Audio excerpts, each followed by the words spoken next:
এখন 14 চকা লৈ আনিছোঁ আপোনালোকৰ কাৰণে চাব পাৰে। এখন গাড়ী হৈছে अशोक लीलैंडर 4220 2022 गाड़ी। अभी इसका हिंदी में चैनल एक है, हिंदी चैनल में आप जाइए, हिंदी में ये वीडियो आप देख सकते हैं G2 ऑटो हब में। এইখিনি মই এতিয়া অসমীয়াত কম, কিন্তু অসমীয়া চেনেল হয় এইটো। তো 2022 গাড়ী 4220 अशोक लीलैंडर गाड़ी, আপোনাৰ 14টা চকা আৰু ইয়াৰ ফাইনেন্সৰ সুবিধা অকল অসমতে পাব। जो कोई भी अगर बाहर से देख रहे हैं अदर स्टेट, उनके लिए ये फाइनेंस का सुविधा नहीं है। मैं माजे माजे अलग हिंदी कोई नहीं, কিন্তু এইটো অসমীয়া চেনেল হয়, তথাপিও হিন্দী মানুহে চায়। এতিয়া কি কৰা যায় এতিয়া কওক। বহুতে কয় ভাইয়া आप हिंदी में बनाइए, আৰু হিন্দীত বনালে ক'ব দাদা আপুনি অসমীয়াত কিয় নবনায়। এতিয়া কি কৰে আপোনালোকে চাওক, মোক ক'বলৈ একো নাই। যিমানখিনি পাৰোঁ মই লিখি দিছোঁ अशोक लीलैंड। আপোনালোকে চাওক, ইয়াত মই এটা কি কৰোঁ, আপোনালোকে চাওক দামটো মই প্ৰথমে লিখি দিছোঁ, থাম্বনেইলৰ দামটো দেখা পাবই। সেইটো বস্তু চাই পিনে আপোনালোকে গোটেই ভিডিঅ'টো চাব। বহুতে কি কৰে থাম্বনেইলটো দেখে দাম লিখা আছে, তথাপি ভিতৰত সোমাই পিনে আকৌ SMS কৰে দাদা অভাৰ প্ৰাইচ হৈছে। চাবই নালাগে। এটা কাপোৰৰ দাম যেতিয়া লিখা থাকে 1000 টকা, তাৰ তলত গৈ যদি আপুনি লিখে দামটো বেছি হৈছে, এইটো কোনো অৰ্থহীন কথা। তাৰ লিখিয়ে দিছোঁ মই। যদি নিলিখিলোহেঁতেন বা যদি ক'লোহেঁতেন বাইকৰ দামত গাড়ী লৈ লওক, তেতিয়াহ'লে বেলেগ কথা। মই এনেকৈ লুকোৱা নাই, প্ৰথমতে কৈ দিছোঁ ভাই আপোনাৰ 27 লাখ টকা এখন গাড়ীৰ দাম। আপুনি স্পষ্টকৈ লিখাই আছে চাওক। আৰু চকাবোৰ চাওক, এই আপোনাৰ 14 চকাবোৰ মোটামুটি আছে। কি কাৰণে এইবোৰ গাড়ী যেতিয়া কিনা যায়, কোনো পাৰ্টিৰ পৰা কিনা নাযায়, কোনো XYZ মানুহে পৰা গাড়ী কিনা নাযায়। এই গাড়ী কিনা যায় ফাইনেন্স কোম্পানীৰ পৰা। ইয়ানি কি এইবোৰ গাড়ী ফাইনেন্সে চিজ কৰা গাড়ী। যিজন কাষ্টমাৰে আগতে গাড়ীখন লৈছিলে, এই চাওক ফ্ল'ৰটো চাওক, তেওঁ সময়মতে কিস্তি দিব নোৱাৰিলে, ফাইনেন্স কোম্পানীয়ে ঘৰৰ পৰা টানি লৈ আনিলে। অনাৰ পিছত ফাইনেন্স কোম্পানী কি কৰে, এটা প্ৰচেছ মতে, লিগেল প্ৰচেছ মতে এটা অকশ্যন পাতে। অকশ্যনত যোনে হাইয়েষ্ট দাম দিব গাড়ীখন তেওঁ কিনিব।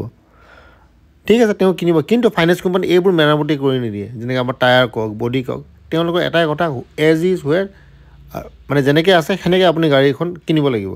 As is what, as is where বেচিছত তেওঁলোকে বিক্ৰী কৰে। তো সেই হিচাপে আমাৰ ডিলাৰে এই গাড়ীবোৰ কিনে। তো এইখন গাড়ী আপোনাৰ 2022 গাড়ী, গুৱাহাটীত আছে। গুৱাহাটীৰ ক'ত আছে এই চাওক, ইণ্টেৰিয়ৰটো চাওক, কণ্টেক্ট নম্বৰটো দিয়া আছে। কণ্টেক্ট নম্বৰত প্ৰথমে ফোন কৰি ল'ব, কিন্তু আমি তাতে মিনিমাম এটা বস্তু দিম, ক'ত থাকে আপুনি আৰু আপোনাৰ চিভিল স্ক'ৰটো কিমান। চিভিল স্ক'ৰ যদি 700 তলত, তেতিয়াহ'লে আপোনালোকে কষ্ট কৰি ইমান দূৰ আহিব নালাগে। দাদা মোৰ চিভিলটো চব ঠিকে আছে, মই সময়মতে পইচাও দিওঁ, কিন্তু মই গেৰেণ্টাৰৰ কাৰণে মোৰ চিভিলটো বেয়া হৈ গ'ল। তেতিয়াহ'লে সেনেকুৱা গাড়ীত আপুনি গেৰেণ্টি কিয় দিয়ে। পেপাৰখিনি চাওক, পেপাৰ মোটামুটি ঠিকে আছে। আৰু কিবা যদি ফেইল হৈ যায়, সেইটো ডিলাৰে কথা পাতিব, হয়তো আপডেট কৰাই দিব পাৰে। দাদা মই গেৰেণ্টৰ হৈছিলোঁ, সেইকাৰণে মোৰ চিভিলটো বেয়া হ'ল। তো আপুনি সেনেকুৱা মানুহৰ গেৰেণ্টি কিয় দিলে, যিজন মানুহে সময়মতে পে'মেণ্ট কৰিব নোৱাৰে। মোৰ কথা তাতে। আৰু ইয়াত ডিফল্টাৰ 2 ধৰণৰ থাকে। দামটো চালে 27 লাখ টকা, কণ্টেক্ট নম্বৰ দিয়া আছে। এটা হৈছে ছিটুৱেশ্যন ডিফল্টাৰ, এটা হৈছে আপোনাৰ ইনটেনশ্যন ডিফল্টাৰ। এতিয়া ফাইনেন্স কোম্পানীৰ ছিটুৱেশ্যন ডিফল্টাৰলৈ ইমান প্ৰব্লেম নাই, ছিটুৱেশ্যন বেয়া হ'ব পাৰে, ডিফল্ট কৰিব পাৰে। কিন্তু ইনটেনশ্যন যাৰ বেয়া, যি ভাবিয়ে লৈছে ভাই মই আৰু পইচা নিদিওঁ দিয়া, আৰু ফাইনেন্সে যি কৰে কৰিব দিয়া, কি হ'ব একো নাযায়। আপোনাৰ ওপৰত লিগেল একশ্যন ল'ব, আপোনাৰ চিভিল ডাউন হৈ যাব, জীৱনত কেতিয়াও লোন নাপায়। তেওঁবোৰ বহুত বস্তু ভাবিব। মই ইয়াত চিভিলৰ কথাটো কওঁ, ফাইনেন্সৰ কথাটো কওঁ, কি অকল আপোনালোকক গাইড কৰিবৰ কাৰণে কথাটো কওঁ, যাতে আপোনালোকে মানে এতিয়াও সময় আছে, চিভিল টিভিল ঠিক কৰক। ইয়াৰ পিছৰ যিখিনি সুবিধা আপোনালোকে পাব বিচাৰে, তেতিয়া আপুনি চিভিলটো ঠিক কৰক। সেইটোৱে মেইন বস্তু। আৰু আজিও মোক বহুতে কৈছে মোৰতো চিভিল বেয়া, মোৰ ৱাইফৰ নামত ল'ম। আপোনাক নিদিয়ে লোন। কিন্তু ঘৰত এজন যদি ডিফল্টাৰ ওলায়, ফাইনেন্স কোম্পানী ভাবে যে ঘৰৰ গোটেই মানুহে ডিফল্টাৰ।